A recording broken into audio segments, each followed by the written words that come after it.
Assalamualaikum warahmatullahi wabarakatuh. Pemirsa PKS TV dimanapun Anda berada, ketemu lagi bersama kita di channel PKS TV Agam di sesi Kota Santai PKS Agam, yang mana pada kali ini kita berada di sesi kajian agama. Alhamdulillah, pada kali ini kita dibersamai oleh narasumber kita, yaitu Ustadz Firdaus MAG. Assalamualaikum Ustadz. Waalaikumsalam. Oke, beliau ini adalah ulama muda kita di Luk Basong ya Ustadz ya. Kabupaten Agam, cakupannya lebih luas lagi ya. Mungkin Sumatera Barat ya. Insya Allah Indonesia Ustadz.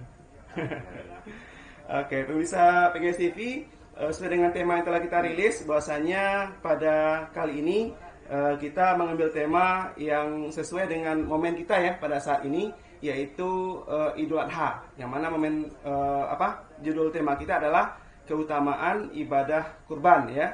Keutamaan ibadah kurban. Kenapa sih kita harus berkurban? Nah, itu saja.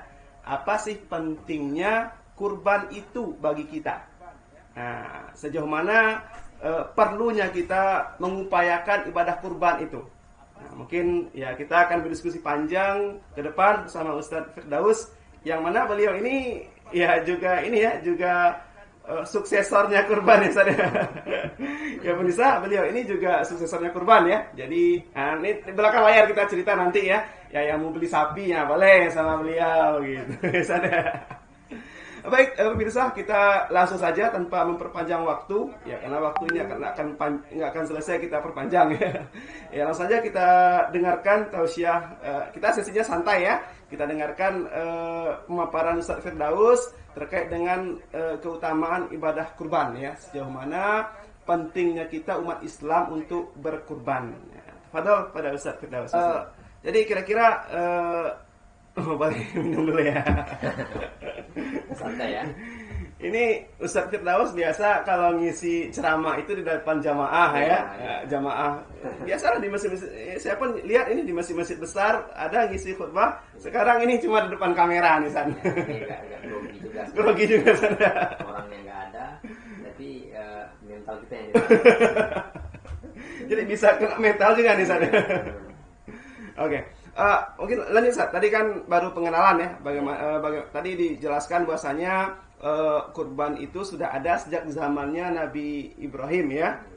Sudah panjang lah sejarahnya kita dengar ya. Bagaimana prosesnya dulu di zaman Nabi Ibrahim memulai proses kurban, perintah Allah lewat ujian pada Nabi Ismail dan seterusnya gitu. Sudah kita dengar lah kisahnya gitu. Sekarang kita mau coba mau coba ulas bersama terkait dengan tema kita, yaitu keutamaannya. Nah, sejauh apa pentingnya kurban ini kita lakukan bagi muslim gitu. Haruskah kita berkurban? Nah, itu mungkin pertanyaan lebih jauhnya. Atau mungkin boleh nggak kita nggak kurban saja gitu. Apa masalahnya kalau kita nggak kurban? Nah, gitulah kira-kira saya. Nah, ini pertanyaan yang paling menarik, yang paling menantang dari semua pertanyaan. Ya. Firman dalam Al-Qur'an, di dalam surah Al-Kautsar, a'udzubillahi minasyaitonir rajim. Bismillahirrahmanirrahim. Inna a'tainakal kautsar fashalli lirabbika wanhar inna syani'aka huwal abtar. Dan ini adalah merupakan salah satu di antara dalil tentang kewajiban kurban. Artinya inna a'tainakal kautsar, sesungguhnya kami sudah memberikan kepada kalian nikmat yang begitu banyak. Nikmat yang banyak Allah berikan. Nah, kita tidak bisa hitung berapa banyak nikmatnya. Kesehatan, kesempatan, termasuk nikmatnya harta yang diberikan kepada Allah kepada kita. Kemudian setelah Allah memberikan nikmat yang begitu banyak, maka ada perintah yang Allah anjurkan setelah nikmat Allah berikan. Apa itu? Fashalli, maka salatlah kalian li rabbika, karena Tuhanmu, wanhar itu adalah berkurbanlah. Nah, inilah yang menjadi dasar perintah tentang kewajiban berkurban. Kepada siapa? Kepada orang yang merasa diberikan nikmat oleh Allah Subhanahu wa taala. Nah, terkadang ini menjadi kita di antara keutamaan kurban itu adalah bagaimana kita pertama ada beberapa dimensi. Pertama dimensi tauhid. Apa itu maksud dari dimensi tauhid? Ini adalah bukti bahwa kita memang benar-benar patuh dan tunduk kepada perintah Allah. Karena ini memang dasarnya adalah dari Al-Quran itu sendiri. Allah yang memerintahkan. Seberapa cinta kita kepada Allah itu dilihat dari mana, dari seberapa kuat kita memenuhi panggilan Allah itu sendiri. Nah, itu dimensi tauhid. Kemudian ini kurban itu tidak bisa kita hilangkan dari harta. Karena seseorang berkurban itu yang paling banyak sekarang kan kurban perasaan. Ya, kita sekarang selain perasaan dikurbankan, harta kita juga kurbankan. Nah, itu artinya berhubungan dengan harta. Nah, apa dimensinya adalah dimensi moral. Bagaimana kita bisa menghilangkan sifat-sifat mazmumah dan memantikkan sifat-sifat mahmudah. Apa itu? Sifat-sifat tercela yang ada pada diri kita dengan memberikan harta kita di momen kurban ini. Maksudnya, Ustaz, secara hukum dulu. Lanjut dulu ya. Ya. Jadi artinya apa? Artinya ketika kita berkurban memberikan harta kita, artinya kita pada saat yang bersama sebenarnya kita membutuhkan harta itu sendiri. Mungkin apalagi momen Idul Adha kali ini bertepatan dengan momen masuknya siswa baru, ya kan? Tanggal 11 itu siswa baru mau masuk. Kemudian tanggal 10 kita harus membayar uang kurban. Belum lagi yang punya cicilan. Dan di saat kita memerlukan uang tersebut, kemudian momen yang sekali setahun ini pun datang, maka disinilah momen kurban itu terasa. Kenapa? Karena kalau kita mempunyai uang yang berlebih, kemudian kita berikan, itu tidak ada rasa pengorbanannya. Tetapi ketika kita memang tertatih-tatih untuk mengumpulkan uang, kemudian kita rasakan betapa sulitnya mengumpulkan uang tersebut dan kita berikan, itulah nilai tertinggi dari pahala kurban. Al-jazaa'ul ihsan ilal ihsan. Balasan kebaikan itu adalah artinya orang yang berkurban kewajiban kurban tidak semata untuk orang yang punya uang berlebih ya Ustaz ya. Artinya memang tetap juga dihimbau kepada semua kaum muslimin dengan segala kemampuan yang ada untuk mengupayakan ikut berkurban gitu ya. Betul sekali. Jadi kalau kita lihat sebenarnya banyak kisah-kisah heroik perjuangan seseorang berkurban. Sementara itu kita menilai seseorang yang bisa berkurban itu orang yang memiliki harta yang berlebih. Padahal kita lihat mungkin banyak kisah-kisah viral seseorang pedagang sayur, pedagang asongan, dia mengumpulkan uangnya 1.000, 2.000, 3.000. Kemudian ketika momen kurban dia tidak hanya membeli 1/7 dari sapi, tapi 1 ekor sapi full gitu. Nah, itulah yang dimaksud dengan pengorbanan yang sesungguhnya. Nah, jadi pengorbanan yang paling besar itu dirasakan ketika memang kita perlu keringat untuk memberikannya. Jadi memang dibolehkan ya kita misalnya nabung sedikit-sedikit untuk kurban. Bahkan ini ada tuh di beberapa masjid musola mereka bikin tabungan kurban. Bikin tabungan kurban. Sejak setahun sebelumnya sudah bikin tabungan kan, ngasih per minggu atau per bulan. Itu secara hukum yang dibolehkan, Ustaz ya? Bolehkan meringankan beban kurban kita nanti ketika biasanya di beberapa masjid yang kita temui misalnya 100.000, 200.000, bahkan ada lembaga yang memang ketika masjid-masjid tidak bisa memfasilitasi itu, ada lembaga-lembaga NGO yang siap menjemput ke rumah, itu banyak sekali. Kemudian bahkan disalurkan ke daerah-daerah yang terisolir, yang minus kurban.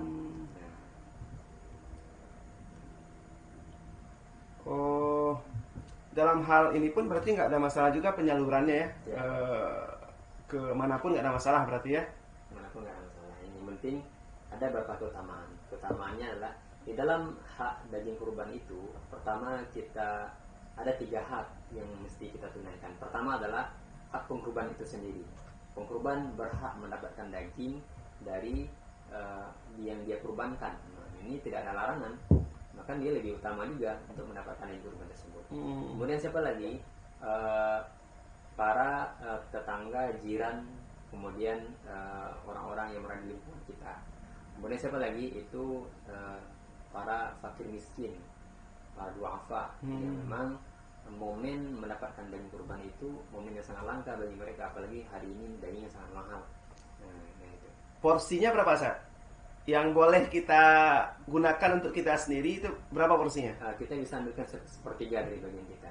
Oh, 1/3 ya? 1/3 dari bagian kita. 1/3 ini kalau secara hukum boleh diambil semuanya untuk kita makan sendiri atau harus disalurkan lagi ke tetangga, ke keluarga, kerabat tadi itu? Boleh untuk kita sendiri boleh. Sepertiga itu kita boleh ambil untuk barang kita. Nah sisanya 2/3 itu kita serahkan kepada fakir miskin. Jadi sebenarnya ada keutamaan tersendiri ketika seseorang itu ikut menyembelih hewan kurbannya, memakan dagingnya. Itu ada keutamaan sendiri. Karena selain memang ada keberkahan di sana, kan harta kurban itu harta yang bersih kita kumpulkan. Jadi apa namanya, sekarang kan ada beberapa katakanlah animo di masyarakat, kalau kita berkurban jangan terlalu banyak diambil. Nah itu ada sebuah kekeliruan, karena seorang pengurban itu sendiri itu berhak mendapatkan sepertiga dari bagian yang dia kurbankan. Itu dia masak, dia berikan kepada keluarganya. Tapi kan nggak ada larangan kalau yang pekurban nggak mau ambil, kan nggak ada larangan ya? Nggak ada larangan. Kan ada juga kan program kurban daerah terpencil itu kan. Kan nggak mungkin kita ambil kurbannya ke Mentawai misalnya. Kan nggak mungkin kita minta daging dari Mentawai kan? Iya betul. Jadi terkadang di beberapa tempat yang kita temui, ketika pengkurban mengambil hak dagingnya, kadang itu menjadi celutukan yang tidak yang negatif bagi masyarakat. Iya betul. Kurban kok diambil lagi? Iya gitu. betul. Padahal itu hak, mereka berhak kok untuk mendapatkan dagingnya tersebut. Memang diatur syariat ya begitu ya? Oke. Nah kemudian kita kembali ke, kita pertajam tema kita dulu ya. Sebelum ini di kolom chat pun pemirsa, bagi yang mau bertanya boleh ya, silakan kirimkan di kolom live chat kita. Nah, ini sudah ada pertanyaan yang masuk nih, kita bahas nanti. Bersabar dulu nih, Chaniago Official, sama dulu ya, nanti kita jawab ya. Kita pertanyaan dulu tema kita, yaitu memahami keutamaan kurban. Nah jadi tadi sudah dipaparkan oleh Ustaz tadi pentingnya kurban ya kepada kita. Bahkan biarpun kondisi kita nggak lapang sekalipun, tetap kita dianjurkan untuk berkurban gitu Ustaz ya. Nah kemudian bagi kita yang lapang ini, kemudian nggak mau berkurban, nah, gimana nih Ustaz ceritanya? Kita punya uang berlebih, mungkin saldo rekeningnya sekian kali lipat dari nilai kurban yang ada, tidak terpakai sudah sekian bulan, artinya kan lapang betul itu. Nah, ini bagaimana pula nih syariat memandang?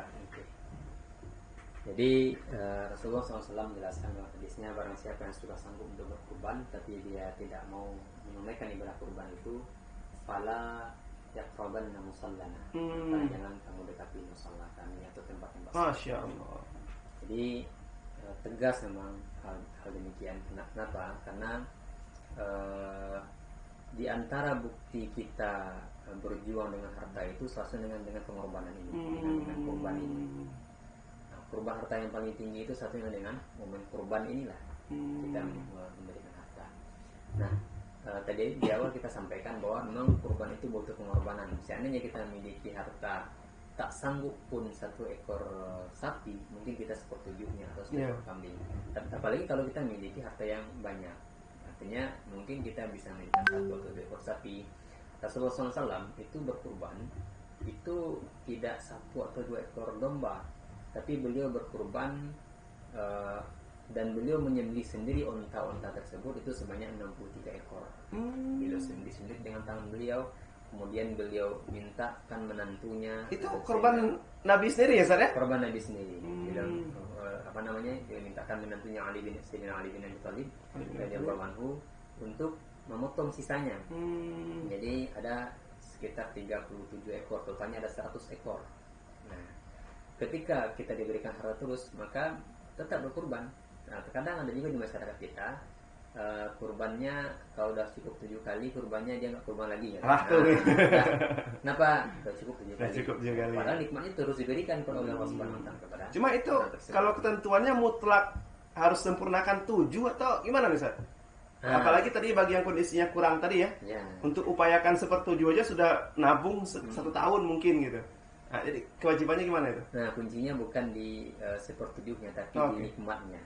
Kan ketika Allah memerintahkan untuk berkurban, Allah awali dengan inna a'tainakal kautsar. Ketika Allah masih berikan nikmat kepada kita, maka kita dianjurkan untuk fasaddi rabbika wanhar. Selagi Allah kita masih merasakan ada nikmat Allah pada diri kita, nikmat kesehatan, nikmat harta, nikmat untuk berusaha, maka di saat itulah kita dianjurkan untuk melaksanakan ibadah kurban. Oke. Kalau kita singgung dulu sedikit nih, Sat. Ini Ya. di live chat YouTube ada yang bertanya tadi, si Chaniago Official. Penyelenggara kurban itu sebaiknya diupahkan atau sudah disinggung tadi ya. Penyelenggara kurban itu sebaiknya diupahkan atau dilaksanakan secara gotong royong. Mohon jawabannya, Sat. Tadi sudah disinggung tadi ya. Kalau pelaksanaan Pelaksanaan panitia mungkin ya. Panitia. Nah, sebaiknya diupahkan ya, dicari orang yang mungkin tukang jagalnya, tukang potong-potong seterusnya. Nah, ini pertanyaan yang mungkin sering muncul di momen kurban. Ya. Apakah panitia kurban itu tukang jagal, kalau di Padang itu tukang lapah namanya itu, tukang potong, itu diupahkan atau dilaksanakan dengan gotong royong? Nah, dari hal ini kita perlu jawab dulu. Kalau diupahkan, dananya dari mana? Ya kan? Dananya dari mana? Maka di beberapa panitia ada memiliki perbedaan menyikapi ini. Kita kebetulan ada satu panitia kurban karena datang ke tempat kita membeli sapi. Mereka iuran kurbannya segini, semuanya diberikan ke sapi. Katakanlah waktu itu 2,5 juta, lalu itu 17,5. Dia membeli sapi harga 17,5. Nah ini kok aneh, kenapa? Biasanya kan disisihkan uang operasional 500.000, 700.000 per sapi. Biayanya untuk apa? Biaya untuk upah orang potong, biaya pembeli plastik dan segala macam. Nah ini beliau mengatakan kalau kami pengkurban itu berniat itu untuk membeli sapi, bukan membeli plastik. Artinya panitia silakan bekerja keras untuk mencarikan dananya dari mana. Gitu.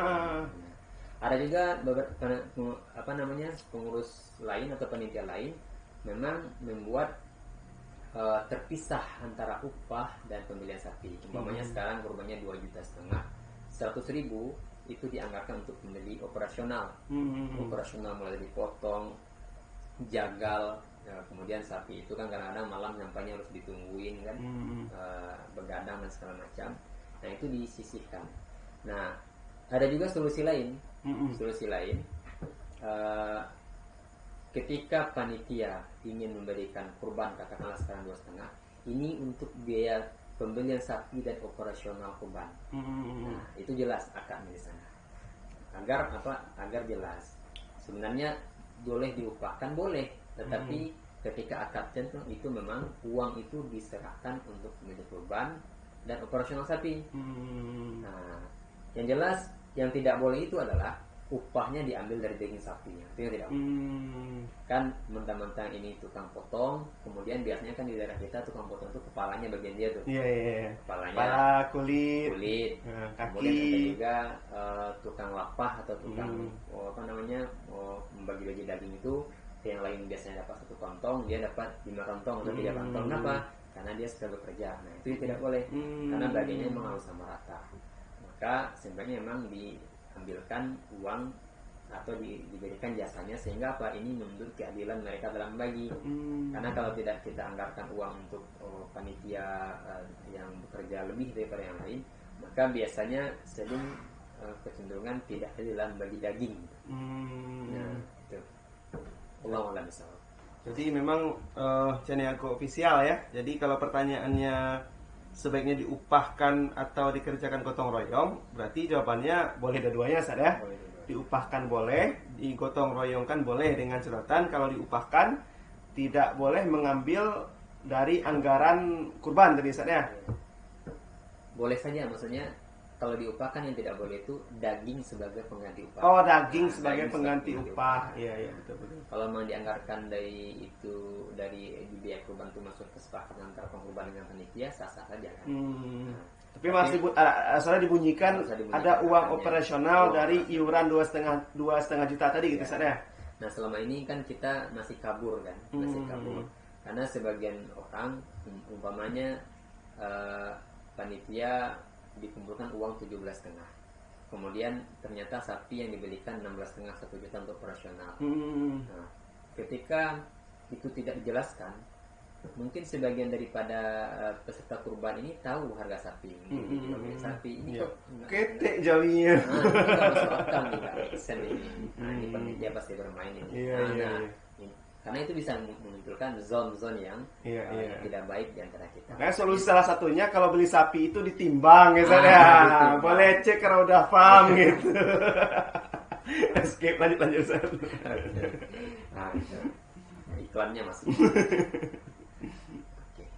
Jadi apa namanya? Sebaik-baiknya kan tuh akad itu dijelaskan ya. Nah, ini kalau selama ini kita panitia kurban 2.700.000 atau 2,5 udah serahkan semuanya ke panitia. Nanti muncul ada sapi yang berkembang besar ini segala macam. Nah, sekarang semakin berkembangnya informasi, semakin banyaknya para ulama kita menjelaskan hal ini, maka semakin diperbaiki kualitas kurban kita ke depan. Insyaallah hal-hal yang selama ini masih gharar, masih dalam keraguan dan segala macam, itu semakin jelas insyaallah. Oke. Baik, ya dari Channel Ego Official sudah terjawab ya pertanyaannya. Jadi boleh ya mau diupahkan ataupun dikerjakan secara otomatis. Pemirsa PKS TV, nggak terasa nih Sat, udah hampir setengah jam ini kita. Boleh minum dulu kan? Ya silakan Sat. Ini ada kurmanya tersedia nih. Kurmanya ini sponsor di mana? Sponsor dari apa nih Sat? Elhus Nastar. Ini banyak sponsor di sini. Boleh pemirsa kita apa dulu ya? Lihat sedikit ya. Kurma bisa yang pesan kurma ke Elhus Nastar. Nanti nomor kita kirim, nomor kontak person kita kirim di chat nanti bagi yang bertanya. Cuma memang ini Sat, apa namanya? Kondisi masyarakat memang butuh ini ya, berarti memang butuh banyak ini kita ya, terutama para mubalik lah ya, memberikan pemahaman kepada masyarakat ya. Karena memang itu kan contoh kasus tadi kan mengenai pembagian daging, penggunaan uang daging kurban untuk membayar upah orang bekerja, ini kan memang sudah menjadi kebiasaan di masyarakat kita. Ya, nah ini mohon maaf karena di beberapa masjid atau musola, nah terkadang panitia kurban itu adalah orang-orang yang memang katakanlah ada yang sudah sepuh segala macam. Nah, dalam hal ini sebenarnya kurban ini kan masalah syariat. Kalau bisa kita sertakan salah satu dari panitia itu memang orang yang paham masalah syariat itu sendiri. Sehingga tempat bertanya, suluh yang akan menyerangnya. Nah, kalau sama ini kan kita lihat jarang. Rata-rata panitia kurban kalau kita lihat pertama orang yang mengerti dunia persapian, cara mendabi cara memotong, menimbang, mengukur dan seterusnya, taksir daging di mana sapi yang banyak. Kalau seperti itu, iya betul. Nah, jarang kita lihat panitia itu dilibatkan salah satunya mungkin ustaz, mungkin ini cara membaginya gimana, cara pemotongan yang syar'inya gimana, kan seperti itu. Kan pemotongan sekarang umpamanya 10 ekor sapi ini mohon maaf agak melenceng. 10 itu dipotong dalam tempat yang sama yang berdekatan itu sebenarnya kalau dalam ada salah satu komunitas Juleha namanya, jurus sembelih halal itu tidak dibolehkan karena itu sapi-sapi yang lain itu terancam. Jadi nggak boleh perlihatkan kawannya disembelih ya. Nah, itu kan masalah syariat. Kemudian masalah masalah pembagian daging tadi, kemudian siapa-siapa yang lebih utama dalam menerimanya, kemudian masalah upah tadi. Sehingga hal demikian jelas tempat bertanya kepada siapa. Nah itu. Ini kalau kita kumpulin ini banyak sekali ini mungkin hal-hal yang memang harus disesuaikan dengan syariat, ada kebiasaan di masyarakat kita ini. Karena kalau kita lihat di beberapa tempat pengurus masjid, bina pembangunan, imarah, idarah, kemudian riayah, kemudian ada beberapa masjid itu terkumpul panitia kurban. Nah, mesti kan disebut panitia kurban ini saking pentingnya kurban ini. Karena disebut panitia khusus. Sebenarnya kalau dalam instruksi dari Kementerian Agama kan di situ ada 3, imarah, idarah dan riayah. Pembangunan, kemudian manajemen, kemudian makmur kan. Kemudian di beberapa masjid dibuat panitia kurban karena panitia kurbannya sudah dibuatkan dari awal. Nah, itu artinya pentinglah kita memberikan perlindungan untuk kurban ini. Oke. Baik pemirsa, mungkin kalau secara tema kita sudah cukup sudah cukup jelas ya tentang keutamaan kurban. Tadi sudah banyak juga singgungan hal-hal lain tadi yang memang harus kita perhatikan bersama. yang mana di kebiasaan kita di masyarakat juga ada beberapa hal tadi yang disampaikan oleh Ustaz tadi untuk jadi catatan kita ya. Apakah itu pembagian dagingnya, penggunaan daging untuk upah orang yang bekerja, kemudian apalagi tadi menyembelih tidak diusahakan tidak di dekat sapi yang lain yang sedang antrian sembelih. Ya, kemudian ya ada beberapa hal tadi ya yang harus diperhatikan oleh kita semua ya, terkhusus panitia kurban gitu. Kemudian terkhusus, sekarang terumum semua kaum muslimin muslimat ya, tadi sudah disampaikan oleh Ustaz tadi bahwasanya ya penting ya bagi kita untuk ikut berkurban. Jadi tiap tahun pun nggak masalah Ustaz ya. Ya karena bagi kita yang lapang ini sudah keharusan gitu. Bagi kita yang punya rezeki lebih sudah keharusan. Tapi bagi kita yang memang rezekinya masih berproses untuk banyak, untuk cukup, nah ini tetap dianjurkan Ustaz ya, dianjurkan dalam rangka berkurban tadi, mengorbankan ya kemampuan kita untuk memberikan hal yang terbaik sebagai wujud ketakwaan kepada Allah gitu Ustaz ya. Oke. Kemudian seterusnya tadi juga sudah disinggung tadi oleh Ustaz bagaimana ya kita sebagai kaum muslimin untuk ya senantiasa ya mengupayakan meniatkan ya untuk berusaha untuk bisa ikut berkurban ya. Ya kalau termasuk juga niat untuk haji Ustaz ya. Karena sejatinya kan ini kan satu paket ya, ibadah kurban dengan ibadah haji ya. Mudah-mudahan kita semua yang sudah berniat dilancarkan juga niat kita untuk berhaji, tidak hanya kurban ya, berhaji setidaknya mendaftar Ustaz ya. Jadi Karena pasal di Rabbika wanhar itu dalam surat Al-Kautsar itu, sholat ini maksud itu menurut sebagian ulama tidak hanya sholat 5 waktu, tapi sholat Idul Adha. Sholat Idul Adha kan itu bertepatan setelah kita melaksanakan sholat Idul Adha, wanhar kita berkurban. Kalau juga mengatakan kita dianjurkan melaksanakan sholat Idul Adha itu yang memang di dalam rangka pelaksanaan ibadah haji untuk kesempurnaan ibadah kurban kita. Artinya sebegitulah utamanya gitu ya untuk kita mengupayakan haji. Cuma kan ya ini sudah keluar topik sedikit. Cuma sekarang kan antrian haji berapa tahun lagi nih? Daftar sekarang mungkin bisa 30 tahun lagi. Nah, itu mungkin kita bahas di lain sesi. Ya sudah di luar tema ya. Ya, tapi yang jelas secara tema kita kurban sudah selesai. Mudah-mudahan ya kita yang sudah punya kemampuan ya tetap tergerak hatinya untuk menyalurkan kurban. Bagi yang kemampuannya mungkin masih kurang atau belum cukup, mudah-mudahan Allah cukupkan kalau ada niat untuk berkurban ya, Ustaz, ya. Dan jangan lupa kalau butuh sapi. Ini banyak endorse ini. Iya. Cuma ini nggak ada pesan Ustaz Firdaus ini pemirsa ya.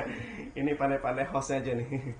Baik pemirsa PGS TV dimanapun Anda berada, ya sekian mungkin sesi otak santai kita pada bagian rubrik agama ini. Insyaallah kita ke depan akan rutin juga ya berdiskusi, membicarakan perihal agama yang mungkin berkaitan dengan hal-hal yang sifatnya kontemporer atau mungkin hal yang memang ya menyesuaikan dengan kondisi waktu atau momen tertentu yang berhubungan gitu. Itu mungkin pemirsa PGS TV, sekian mungkin sesi kita pada kali ini. Mudah-mudahan bermanfaat. Ya namanya ini live, tentu mungkin banyak salah, banyak kurangnya, banyak masalahnya. Ini masalah kita jaringan ini sering tersendat. Sudah berapa kali nih Ustaz tadi jaringannya berhenti jalan ya.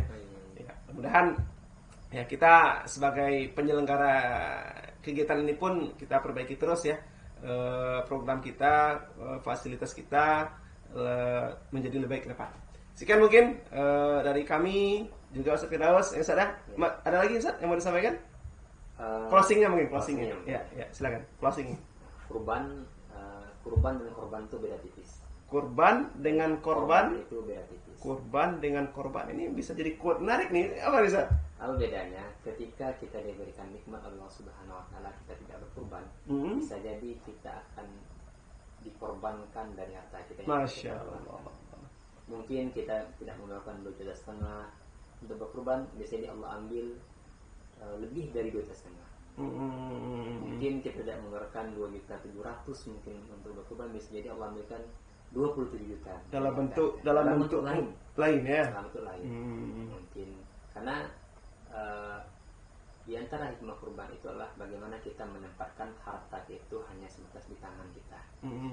Karena setiap seseorang ingin mengeluarkan harta, terutama di momen kurban, mereka pasti dihadapkan dengan momen-momen sulit ketika harta itu dibutuhkan. Maka kalau kita berat untuk berkurban, maka bisa jadi kita akan menjadi korban nanti. Demikian mungkin. Terima kasih. Assalamualaikum warahmatullahi wabarakatuh. Oke, assalamualaikum. Baik, dengan selesainya closing statement tadi dari Ustadz kita, berarti selesai juga lah agenda kita pada sesi kali ini. Kita ketemu lagi di sesi selanjutnya. Semoga diskusi kita hari ini ya sedikit banyaknya bisa memberikan kebaikan ya, ilmu juga kepada kita semua. Sekian saja, maaf minkum. Assalamualaikum warahmatullahi wabarakatuh.